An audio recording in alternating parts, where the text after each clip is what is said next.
بل یہاں پر میں 3 وظیفے ایسے بتاؤں گا انشاءاللہ جو ٹاپ آف دا لسٹ 3 وظائف ہیں مصیبت اور پریشانی میں تکلیف دور کرنے کے لیے، سنت وظائف آپ صلی اللہ علیہ وسلم کی طرف سے تعلیم فرمائے ہوئے۔ ان میں سے پہلا وظیفہ یہی جس کا قرآن میں بھی ذکر آ گیا کہ جو ان الفاظ کے ساتھ ہمیں پکارے گا، اللہ تعالیٰ فرماتا ہے کذالک ننجی المؤمنین، ہم اہل ایمان کو بھی نجات دیں گے اس طریقے سے، صرف یونس کو نہیں، اہل ایمان کو بھی۔ چنانچہ اسی کانٹیکسٹ میں پہلا وظیفہ ہے یہ لا الہ الا انت سبحانک انی کنت من الظالمین کا۔ لیکن اس سے پہلے میں ایک امپورٹنٹ بات کروں دعا کے حوالے سے کہ دعا کی قبولیت کا ایک پروٹوکول بھی ہے۔ ویسے تو آپ مسئلہ 82 دیکھیں گے، اس میں میں نے اور باتیں بھی کی ہیں، ٹاپک دوسری طرف چلا جائے گا، لیکن انصاف ہے کہ میں اس چیز کو بھی ایڈریس کروں۔ جامعہ ترمذی میں صحیح سند کے ساتھ یہ حدیث موجود ہے، انٹرنیشنل نمبر کے مطابق 593 نمبر حدیث ہے، اور یہ حدیث مشکات میں آپ کو پہلی جلد میں درود شریف والے چیپٹر میں بھی مل جائے گی۔ اور مشکات کو میں نے ڈکلیئر کیا ہے مشکات از دا انسائکلوپیڈیا آف حدیث، یعنی آپ کو جتنی حدیثیں سکیٹرڈ فارم میں ملیں گی کتب ستہ اور اس سے بھی باہر 13 کتابوں میں، مشکات میں آپ کو مل جائیں گی۔ میں نے اس لیے مشکات میں پورا لیکچر ریکارڈ کروا دیا ہے، مسئلہ نمبر 111B کے عنوان سے مشکات المصابیح کا مکمل تعارف، وہ ضرور دیکھیں۔ یعنی مشکات 3 جلدوں میں آپ لے لیں تو انسائکلوپیڈیا آف حدیث آپ کے پاس آ گیا۔ 6294 احادیث ہیں، اور اس میں چونکہ احادیث کی تکرار نہیں ہے تو کتب ستہ اس کے علاوہ بھی 12-13 کتابیں جو ہیں اس میں کور ہیں، اس میں بھی یہ حدیث موجود ہے۔ جامعہ ترمذی میں انٹرنیشنل نمبر کے مطابق 593 نمبر۔ سیدنا عبداللہ ابن مسعود رضی اللہ تعالیٰ عنہ کہتے ہیں کہ ایک دفعہ میں آپ صلی اللہ علیہ وسلم کی موجودگی میں نماز پڑھ رہا تھا، اور سیدنا ابو بکر اور عمر رضی اللہ تعالی عنہما وعلیہم السلام وہ بھی وہاں پہ موجود تھے۔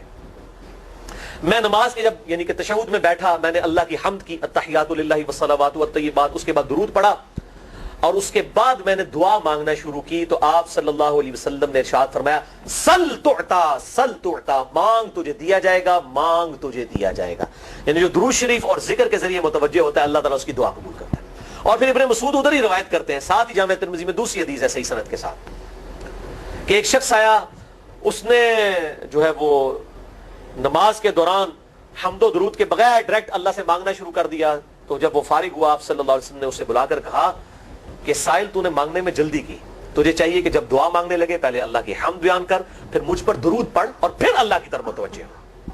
اور اس حدیث میں آتا ہے کہ ایک اور شخص آیا، یعنی ابن مسعود وہ خود تھے، اور اس نے اللہ کی حمد اور درود کے ذریعے دعا مانگی تو آپ صلی اللہ علیہ وسلم فرمایا سل تعطا، سل تعطا، مانگ تجھے دیا جائے گا، مانگ تجھے دیا جائے گا۔ درود شریف میں میں الگ سے بھی لیکچر دے چکا ہوں، مسئلہ نمبر 56 کے عنوان سے 2 گھنٹے کی گفتگو ہے۔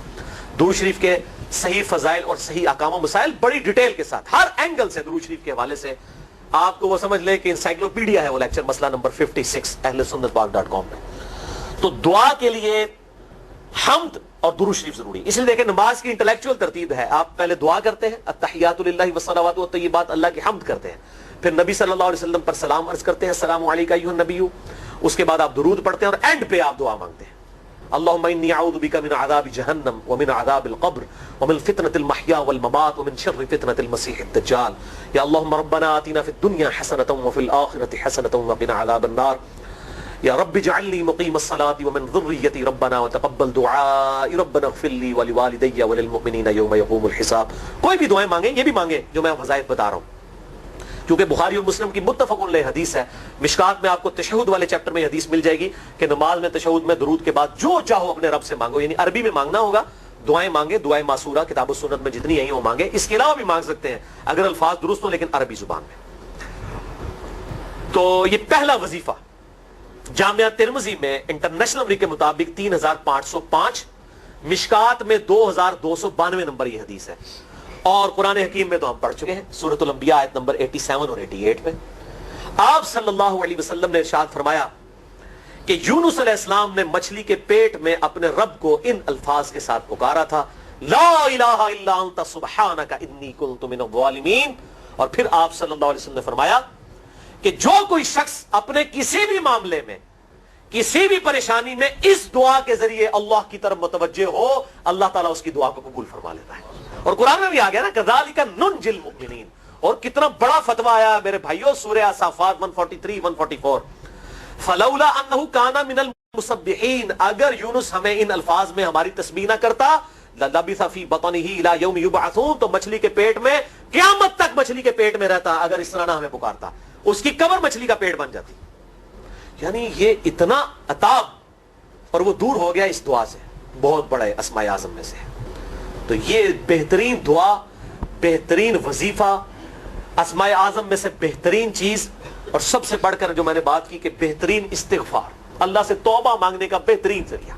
اور کس طریقے سے؟ اے اللہ تو پاک ہے نا، تجھ سے تو غلطی نہیں ہوگی، میں بندہ ہوں، غلطی کروں گا، تو اللہ نے تو معاف کرنا ہے نا، کیونکہ جب بندے نے اپنی عاجزی کا اظہار کر لیا ہے اور اللہ تعالیٰ کو بتایا اللہ یہ تیری کوالٹی ہے، تو غلطی نہیں کرتا، تو میں تو انسان ہوں، غلطی کروں.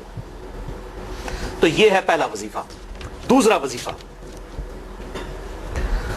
وہ بھی جامعہ ترمذی میں انٹرنیشنل نمبر کے مطابق 3524 نمبر حدیث ہے، لیکن ترمذی کا طریق جو ہے وہ ضعیف ہے. یہ میں پہلے بتا دوں، امام ترمذی نے ساتھ لکھا ہے یہ روایت کمزور ہے، لیکن ضروری نہیں ہوتی کہ روایت اگر ترمذی میں کمزور ہے تو کہیں اور وہ روایت صحیح نہیں موجود ہے. اس کی صحیح سند المستدرک للحاکم میں انٹرنیشنل نمبر کے مطابق 1862 نمبر موجود ہے، اور سنن نسائی الکبریٰ میں 10492 نمبر ہے، اور مشکات میں بھی 2454 نمبر حدیث ہے انٹرنیشنل نمبر کے مطابق. تو صحیح سند المستدرک للحاکم اور سنن نسائی الکبریٰ کے اندر موجود ہے. اور وہ وظیفہ ہے انس ابن مالک کہتے ہیں اور سعد ابن ابی وقاص کہتے ہیں رضی اللہ تعالی عنہما وعلیہم السلام کہ آپ صلی اللہ علیہ وسلم کو جب کبھی کوئی تکلیف یا پریشانی پہنچتی تو آپ صلی اللہ علیہ وآلہ وسلم ہمیشہ ان الفاظ میں اپنے رب کو پکارا کرتے ہیں، یا حی یا قیوم برحمتک استغیث، اے خود سے زندہ ہر چیز کو تھامنے والے، میں تیری رحمت کے ساتھ تیری مدد کا سوال کرتا ہوں. استغیث بولیں گے نا الف کے ساتھ، حمزہ کے ساتھ، تو یہ سنگولر کا صیغہ ہوگا، اور اگر ہم بولیں گے نستغیث نون کے ساتھ تو یہ جمع کا صیغہ بن جائے گا. یہ میں اس لیے بتا رہا ہوں، لوگ پوچھ رہے ہوتے ہیں جی بعض جگہ لکھا ہوتا ہے جناب نستغیث، بعض جگہ لکھا ہوتا ہے استغیث، کیا کریے؟ وہ نستغیث جمع کا صیغہ بنا لیا جاتا ہے. جیسے دعا ہے سنن ابی داؤد میں اللہم اجرنی من النار، لیکن اگر جمع کا صیغہ بنائیں گے تو اللہم اجرنا من النار ہو جائے گا. اس طریقے سے دعائے قنوت کے الفاظ ہیں اللہم اہدنی فی من ہدیت، تو جمع کا صیغہ ہوگا اللہم اہدنا فی من ہدیت. یہاں پر بھی ہے یا حی یا قیوم برحمتک استغیث سنگولر کا صیغہ، اور نستغیث پلورل کا صیغہ، جمع کا صیغہ. کتنی بہترین دعا ہے، اے خود سے زندہ ہر چیز کو تھامنے والے، میں تیری رحمت کے ساتھ تیری مدد کا سوال کرتا ہوں. تو یہ بھی اسماء اعظم میں سے ہے. سنن نسائی الکبریٰ کے اندر صحیح سند کے ساتھ 10492 اور المستدرک للحاکم میں 1862 نمبر. اب یہاں پہ میں ایک ضمناً بات بتا دوں سنن نسائی الکبریٰ کے بارے میں، چونکہ اکثر لوگ پوچھتے ہیں. میرے بھائیو، ایک سنن نسائی وہ ہے جو کتب ستہ میں ہم پڑھتے ہیں، اس میں یہ کتاب لکھی ہے امام احمد بن شعیب نسائی رحمہ اللہ تعالی المتوفی 303 ہجری. کتب ستہ میں یہ ویسے 5ویں نمبر پہ گنی جاتی ہے، لیکن بخاری اور مسلم کے بعد دنیا میں سب سے صحیح ترین کتاب سنن نسائی ہے. سب سے کم ضعیف حدیثیں اس کے اندر ہیں. بخاری مسلم کے بعد تیسرا نمبر اس کتاب کا ہے. دنیا کی کوئی حدیث کی کتاب بخاری مسلم کے بعد صحیح نہیں ہے جتنی سنن نسائی ہے. سنن نسائی جو ہمارے پاس کتب ستہ میں ہے نا، اس میں ہے 5761 احادیث انٹرنیشنل نمبر کے مطابق. اور یہ ساری انٹرنیشنل کتابیں عربی میں، انگلش میں اور اردو میں ہماری ویب سائٹ اہل سنت پاک .com پہ فری اس کا PDF موجود ہے، آپ ڈاؤن لوڈ کر سکتے ہیں. 5761 احادیث ہیں اس سنن نسائی میں جو ہمارے پاس ہے. اسے ویسے ٹیکنیکل لینگویج میں کہا جاتا ہے سنن نسائی الصغریٰ، چھوٹی سنن نسائی، کیونکہ امام نسائی نے یہ کتاب نہیں لکھی تھی. امام نسائی نے کتاب لکھی تھی سنن نسائی الکبریٰ، بڑی سنن نسائی، اور اس میں حدیث ہیں انٹرنیشنل نمبر کے مطابق 11770. بخاری مسلم سے بھی زیادہ حدیث ہیں اس میں. لیکن یہ امام نسائی کے ایک شاگرد تھے امام ابن السنی، انہوں نے اس کو مختصر کر کے نا چھوٹی کتاب بنا دیا، اور اب پبلک میں یہی چھوٹی کتاب مشہور ہے. اس کی وجہ سے جب ہم سنن نسائی الکبریٰ کا آپ مشکات میں دیکھیں گے نا تو وہ فرق نہیں کرتے ہیں. جب وہ سنن نسائی کا حوالہ دیتے ہیں نا تو آپ کو نسائی میں وہ ملے گا بھی نہیں، وہ الکبریٰ میں ہوتا ہے، کیونکہ وہ اس تفریق کو مانتے نہیں، وہ تو سنن نسائی الکبریٰ کو سنن نسائی مانتے ہیں. جبکہ ہماری پبلک جو ہے وہ سنن نسائی، وہ میں وہ حوالہ دے رہا ہوتا ہوں کہ جی سنن نسائی الکبریٰ میں 9928 نمبر حدیث ہے کہ جو آیت الکرسی پڑھ لے فوراً بعد کسی بھی نماز کے فرض کے فوراً بعد تو مرتے ہی جنت میں داخل ہوگا. تو لوگ کہتے ہیں جناب نسائی تے حدیث ہیں جناب 5761 رہے، تسی 9928 کی تمہیں دس دیو. تو میں ساتھ حالانکہ بول رہا ہوتا ہوں سنن نسائی الکبریٰ میں نے کبھی اس کے بغیر نہیں بولا. تو الکبرا سے آپ کا دماغ تو کام کرنا چاہیے. الکبرا کیوں بول رہا ہے ساتھ؟ کوئی یہ سغرا بھی ہے جس کی یہ الکبرا ہے بڑی, اور ہمارے گرین کارڈ میں یہ وظیفہ لکھا ہوا ہے الکبرا کے ساتھ. اسی طریقے سے جو میرا وہ واقعہ کربلا کے اوپر 150 اسناد پر مشتمل پمفلٹ ہے, ریسرچ پیپر نمبر 5B, واقعہ کربلا کا حقیقی پس منظر 72 صحیح الاسناد احادیث کی روشنی میں. 72 کا تو ٹائٹل ہے شہداء کربلا کی نسبت سے, احادیث اس میں 150 ہیں. اس میں اکثر حدیثوں کے حوالے میں نے سنن نسائی الکبرا سے دیے ہوئے ہیں. وہ لوگ کہتے ہیں مل ہی نہیں رہی ہے, تو میرے بھائی وہ سنن نسائی الکبرا آپ کے پاس ہوگی تو آپ کو ملے گا نا. تو سنن نسائی الکبرا الگ سے وہ اصل کتاب ہے, اس میں سے سنن نسائی الصغرا بنائی گئی ہے. اسی سنن نسائی الکبرا کا چیپٹر ہے خصائص علی, جس میں 194 حدیث ہیں سیدنا مولا علی رضی اللہ تعالیٰ عنہ علیہ السلام کی شان میں. امام نسائی نے ناسبیوں کے خلاف وہ کتاب کا وہ چیپٹر لکھا, وہ خصائص علی چیپٹر ہے سنن نسائی الکبرا کا. اس طریقے سے فضائل صحابہ بھی امام نسائی کی جو کتاب ہے وہ بھی اسی کتاب کا چیپٹر ہے. اسی طریقے سے عمل الیوم واللیلہ, صبح شام کے جو اذکار ہیں وہ چیپٹر بھی اسی سنن نسائی الکبرا میں سے ہے. اسی میں یہ وظیفہ ہے کہ جو آیت الکرسی فرض نماز کے فوراً بعد پڑھتا ہے تو مرتے ہی جنت میں داخل ہوگا. میں نے اس کتاب کے اس چیپٹر کا حوالہ نہیں دیا, وہ الگ سے بھی چیپٹر چھپا ہوا ہے, جس طرح خصائص علی الگ سے ہے, فضائل صحابہ الگ سے ہے. خصائص علی تو ہمیں ہماری ویب سائٹ پہ بھی موجود ہے اہل سنت پاک.com پہ. فضائل صحابہ بھی اردو ترجمے اور تحکیم کے ساتھ چھپ چکی ہے. اور یہ عمل الیوم واللیلہ, دن رات کے جو اذکار ہیں, یہ بھی الگ سے عربی میں چھپی ہوئی ہے. تو میں اس کا حوالہ نہیں دیتا, میں سنن نسائی الکبرا کا کہتا ہوں 9928 آیت الکرسی کا وظیفہ. تو یہ سنن نسائی الکبرا کا میں نے حوالہ دیا ہے, یا حی یا قیوم برحمتک استغیث 10492 صحیح طریقہ ہے. بعض اوقات کسی ایک کتاب میں ضعیف, ترمذی کا اس کا طریق جو ہے وہ ضعیف ہے. سنن نسائی الکبرا اور المستدرک للحاکم کا طریق جو ہے وہ بالکل صحیح ہے. جس طریقے سے سنن ابی داؤد اور سنن ابن ماجہ میں کتاب النکاح چیپٹر میں حدیث ہے, اگر میں سجدہ جائز سمجھتا تو بیویوں کو کہتا کہ اپنے خامدوں کو سجدہ کریں اس حق کے سبب جو اللہ نے ان کو دیا ہے. تو ابو داؤد اور ابن ماجہ کی روایت ضعیف ہے. اس میں شریک القاضی مدلس ہے اور ان سے روایت کر رہے ہیں, اور مدلس کی ان والی روایت سما کی تصریح کے بغیر ضعیف ہوتی ہے. لیکن ہم اس حدیث کو صحیح کہتے ہیں کیونکہ اس سما کی تصریح سنن البہیقی کے اندر موجود ہے الکبرا میں. تو ہم پھر اس کی بنیاد پہ کہتے ہیں چونکہ وہاں پر صحیح, لہذا اس کو ہم کہتے ہیں شواہد کی بنیاد پہ صحیح. یہ میں آپ کو ٹیکنیکل چیزیں بتا رہا ہوں, یہ وہ چیزیں جو آپ کے کئی وہ جو بڑے بڑے علماء پڑھ کے فارغ ہوتے ہیں ان کو بھی یہ باتیں نہیں پتا ہوتی ہیں. وہ کہتے ہیں جناب آپ کتوں پڑھے ہو, اور میں کہنا پائی میرے آئنسٹائن تے نیوٹن کو کسی مدرسے تو پڑھنے کی ضرورت نہیں ہوتی. نیوٹن 8ویں کلاس ہی نسیا ہوا ہے.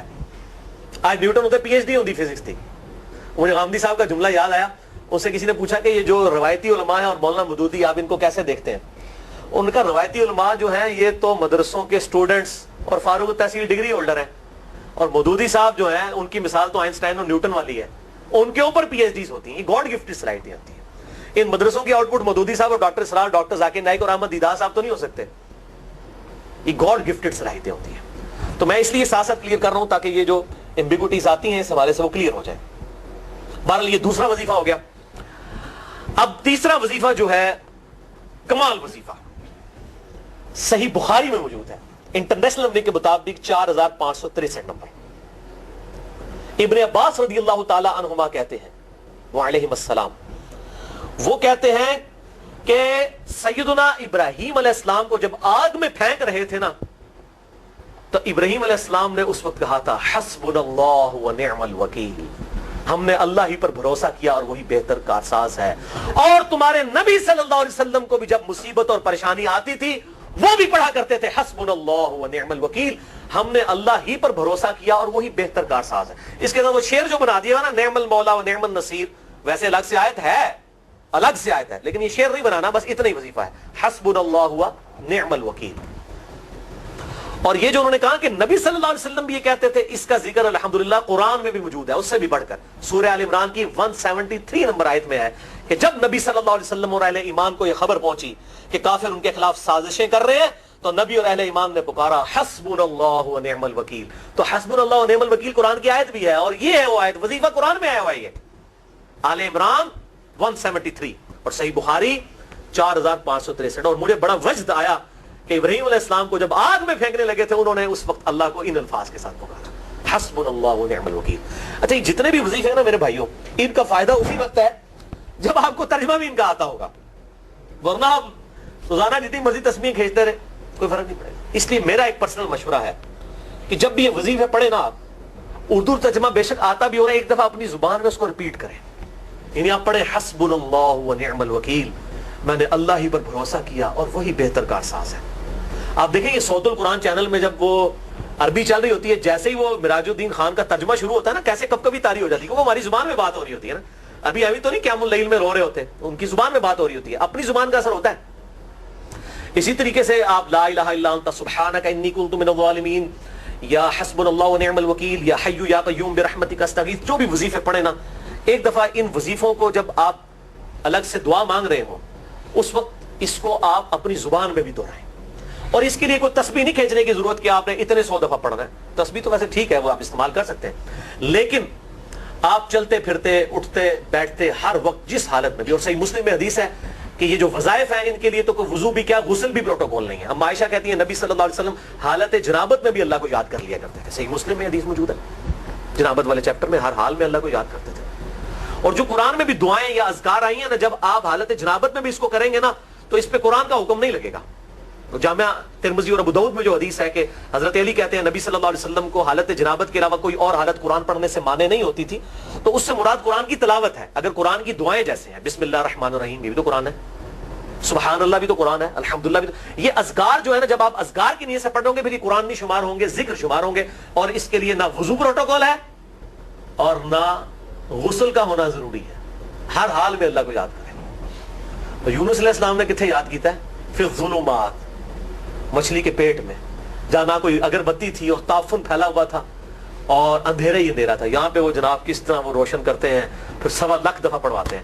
یعنی میں بتا رہا ہوں آدھا سچ بڑا خطرناک ہوتا ہے، یعنی آیت کریمہ کی اصلیت تو موجود ہے کتاب و سنت میں، لیکن آدھا جو سچ جھوٹ ساتھ ملا لیا نا، اس کے سارا بیڑا غرق کر دیا ہوا۔ اور بجائے یہ کہ لوگوں کو یہ وظیفہ بتایا جائے کہ اٹھتے بیٹھتے چلتے پھرتے اللہ کو ان الفاظ میں یاد کریں، اس کو انہوں نے کوئی اور ہی رنگ دے دیا ہوا ہے اور اس کو 1.25 لاکھ دفعہ ختم اور پتہ نہیں کیا کچھ بنا دیا ہوا ہے۔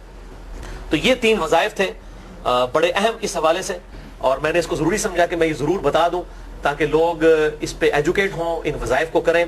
اور مسئلہ نمبر 82 میرا الگ سے میرے بھائیوں ریکارڈ ہے، مسئلہ نمبر 82 اسماء اعظم اور دعا کی قبولیت سے متعلق جتنی بھی چیزیں ہیں میں نے اس میں بڑی ڈیٹیل کے ساتھ الحمدللہ کئی اور وظائف بھی بتائے ہیں، لیکن اب وہ اتنے وظائف کوئی جمع کرنے کی ضرورت نہیں ہے، موٹے موٹے 3 وظیفے جو بتا دیے انہی کو اگر کوئی لے لے اپنی دعاؤں میں، انہی وظائف کو کرے تو اللہ تبارک و تعالی ہر معاملے میں جو ہے وہ انشاءاللہ تعالی کفایت فرمانے والا ہے۔